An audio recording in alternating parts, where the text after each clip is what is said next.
Humans do some really interesting things. Like, besides killing ourselves, we also kill each other. Murder. And we're the only ones who do that, by the way. Humans are the only species on Earth that deliberately kills members of another species for personal gain. Or pleasure. Sometimes it's just fun. We're also the only species that deliberately kills members of another species for personal gain. Or pleasure. That's what hunters do. They kill for pleasure. That's us. Human beings. Interesting folks. Murderers. Here's an interesting form of murder we come up with. Assassination. You know what's interesting about assassination? Well, not only does it change those popularity polls in a big fucking hurry, but it's also interesting to notice who it is we assassinate. Do you ever notice who it is? Stop to think of who it is we kill. It's always people who've told us to live together in harmony and try to love one another.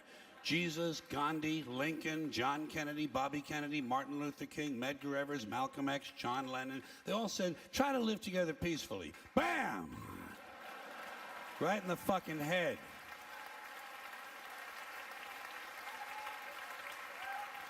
Apparently, we're not ready for that. Yeah, that's difficult behavior for us. We're too busy thinking around, sitting around trying to think up ways to kill each other. Here's one we came up with. It's efficient, too. Genocide, you know? Killing large numbers of people simply because they don't look like you, they don't talk like you, and they don't have the same kind of hats you do. You ever notice that anytime you see two groups of people who really hate each other, chances are good they're wearing different kind of hats. Keep an eye on that, it might be important. But anytime there's genocide, there are always mass graves. Right? Every time we kill some dictator and go marching through his country, we always find mass graves. Thousands of dead bodies of people the dictator killed. And everybody over here gets horrified. Whoa, mass graves, whoa. Well, shit, what's a guy supposed to do with a couple thousand people he just killed? Dig separate holes? Fuck that shit. It's labor intensive. Get real. The whole idea of killing a large number of people at one time in one place is convenience, efficiency. Throw them in the fucking hole. Look at it this way. At least the dictator had the decency to throw a little dirt on them. Give the guy some credit. Dictator's a busy man. Got a lot on his mind. Like trying to figure out who's planning to kill him. So he can pick them up, put them in prison, and torture them. Here's another one of our interesting, heartwarming behaviors we come up with. Somewhere along the way, torturing each other. You want to hear a really cool torture that the Romans invented? They also used it as a form of capital punishment. It's really creative. They would take the guy in question, stuff him in a burlap sack, seal the sack up real tight, and throw it in the river. But, and here's the creative part, inside the sack with the guy, they would put a dog, a monkey, and a snake.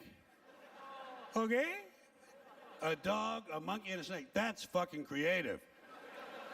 Imagine being inside a burlap sack underwater in the dark, sitting next to a drowning monkey.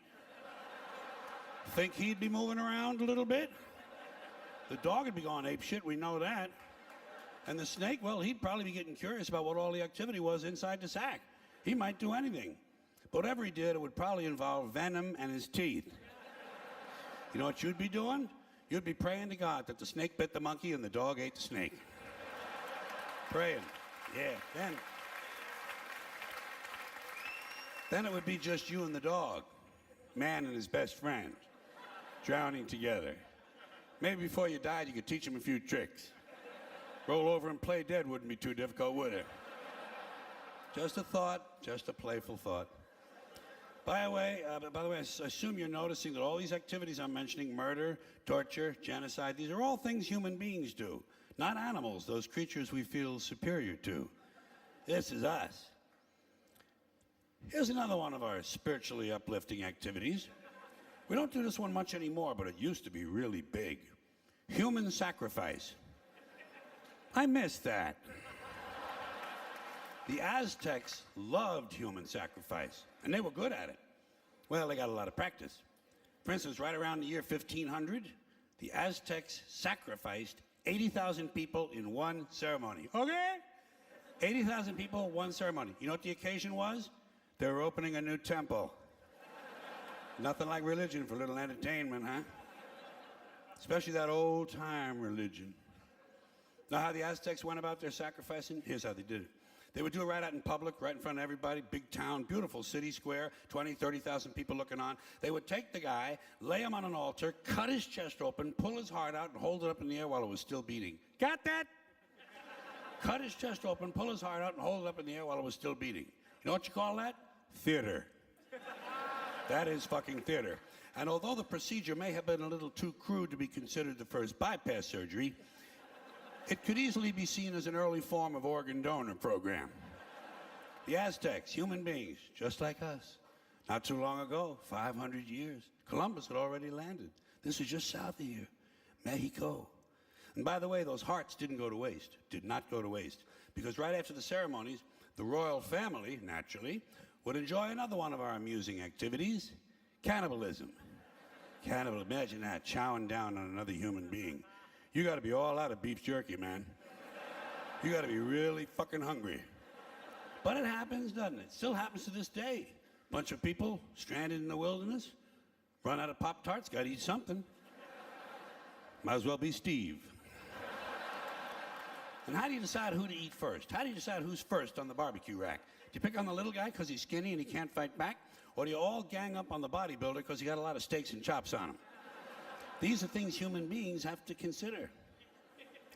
One more of these charming diversions of ours, necrophilia. Huh? Now there's a hobby for you. Fucking a corpse.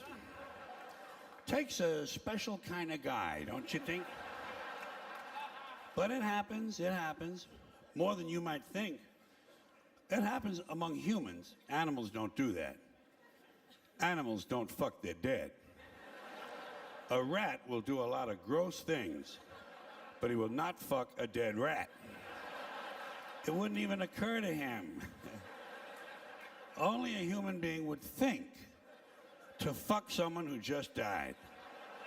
We gotta be the most interesting critters on the planet. And then we wonder why a UFO doesn't just land and say hello.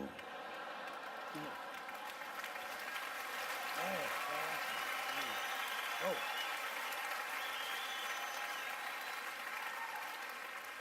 You know the best thing about necrophilia?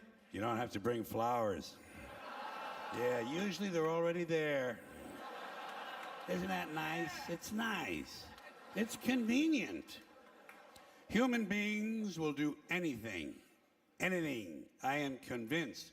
That's why when all those beheadings started in Iraq, didn't bother me.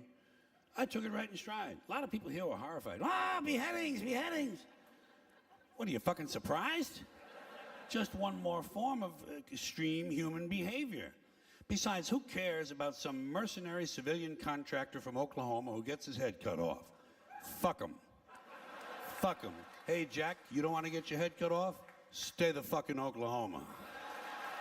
Stay the fuck in Oklahoma. Yeah.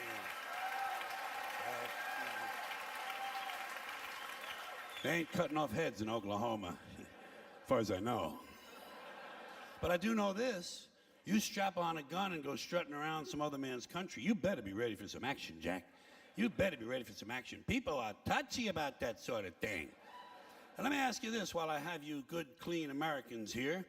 This is a moral question, not rhetorical. I'm looking for the answer. What is the moral difference between cutting off one guy's head, or 2, or 3, or 5, or 10, and dropping a big bomb on a hospital and killing a whole bunch of sick kids? Has anybody in authority given you an explanation of the difference? I have not gotten an email on this. No one will talk to me. I haven't gotten a postcard, not a fucking instant message, nothing.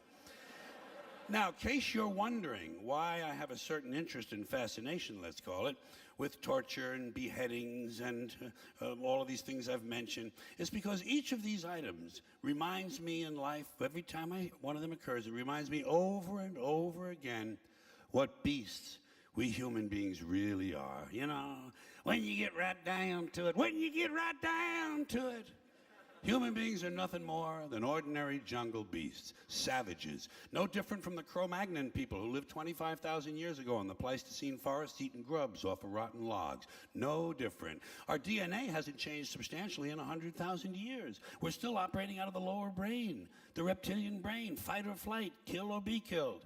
Now, We like to think we've evolved and advanced because we can build a computer, fly an airplane, travel underwater. We can write a sonnet, paint a painting, compose an opera. But you know something? We're barely out of the jungle on this planet. Barely out of the fucking jungle. What we are is semi-civilized beasts with baseball caps and automatic weapons.